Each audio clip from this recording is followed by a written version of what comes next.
Hello friends, मैले केही समय अगाडि रिलायन्स लाइफ इन्स्योरेन्स कम्पनीको फन्डामेन्टल एनालाइसिसको भिडियो बनाएको थिएँ। त्यस भिडियोमा प्रवीण ताम्राकारजीले बुक बिल्डिङ सिस्टमको पनि भिडियो बनाउनु भनेर मलाई सुझाव दिनुभएको थियो। त्यसैले मैले आज बुक बिल्डिङ सिस्टमको भिडियो बनाएको छु। कृपया यस भिडियोलाई पुरा हेरिदिनु होला। अब ढिलो नगरी लेट्स स्टार्ट भिडियो।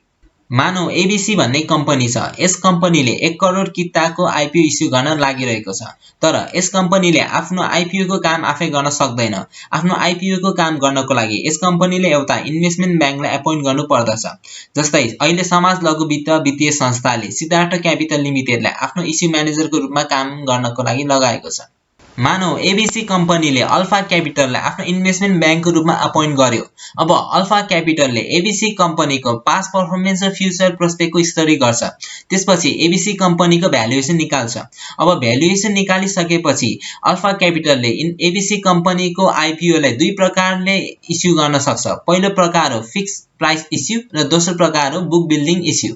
सबैभन्दा पहिला कुरा गरौँ फिक्स प्राइस इस्युको बारेमा। नेपालमा अहिलेसम्म सबै कम्पनीहरूले फिक्स प्राइस इस्युबाट नै आफ्नो आईपीओ इस्यु गरिरहेको थियो। जस्तै समाज लघु वित्त वित्तीय संस्थाको एक किताको लागि तपाईहरुले 100 रुपैयाँ नै तिर्नुपर्ने हुन्छ। तपाईले 100 भन्दा बढी पनि तिर्न सक्नुहुन्न र 100 भन्दा कम पनि तिर्न सक्नुहुन्न। केही समय अगाडि शिवम सिमेन्टले पनि आफ्नो आईपीओ निष्कासन गरेको थियो।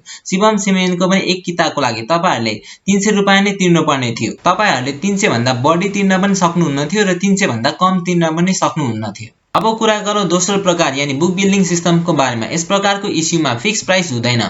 यस प्रकारको इस्युमा प्राइसको रेन्ज दिएको हुन्छ। अब यसको बारेमा पनि एउटा एक्जाम्पलबाट बुझौँ। मानौ यस एबीसी कम्पनीको फ्लोर प्राइस यानी तल्लो प्राइस 400 रुपैयाँ तोकिएको छ र माथिल्लो प्राइस यानी क्याप प्राइस 430 रुपैयाँ तोकिएको छ। क्याप प्राइस फ्लोर प्राइस भन्दा म्याक्सिमम 20% मात्र बढी हुन सक्छ। यो इस्युमा हामीले एबीसी कम्पनीको शेयरमा 400 देखि 430 को बीचमा नै इन्भेस्ट गर्नुपर्छ। तर यस रेन्ज भित्र पनि जति प्राइस हाल्न पाउँछ भन्ने पनि होइन। इन्भेस्टमेन्ट ब्याङ्कले एउटा टिक साइज दिएको छ। जस्तै यो एक्जाम्पलमा टिक साइज 5 दिएको छ। यसको मतलब प्राइस रेन्ज 5 रुपैयाँको अन्तरले मात्र फरक हुन पाउँछ। जस्तै तपाईले 401 407 मा इन्भेस्ट गर्न पाउनुहुन्न। तपाईले खाली 400 405 410 यसरी 5 को रेन्जमा मात्र इन्भेस्ट गर्न पाउनुहुन्छ।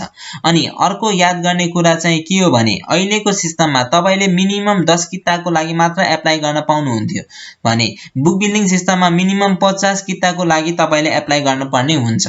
सो बुक बिल्डिङ सिस्टममा कसरी प्राइस डिटरमाइन हुन्छ त्यो एउटा एक्जाम्पलबाट बुझौँ। मानौ यस एबीसी कम्पनीले 1 करोड किताको आईपीओ इस्यु गर्दैछ। यस इस्युको रेन्ज 400 देखि 430 तोकिएको छ। यो चार्टमा देखाए जसरी मानौ 430 रुपैयाँमा 40 लाख किता, 425 मा 50 लाख किता, 420 मा 30 लाख किता, 415 मा 50 लाख किता, 410 मा 1 करोड किता, 405 मा 2 करोड किता र 400 मा 5 करोड किताको लागि आवेदन पर्यो। कम्पनीले त खाली 1 करोड किता शेयर इस्यु गरेको थियो। जुन 430 को रेन्जबाट हेर्ने हो भने 420 रुपैयाँ सम्ममा सब्स्क्राइब भइसक्छ। त्यसैले 420 रुपैयाँलाई कट प्राइस मानिन्छ।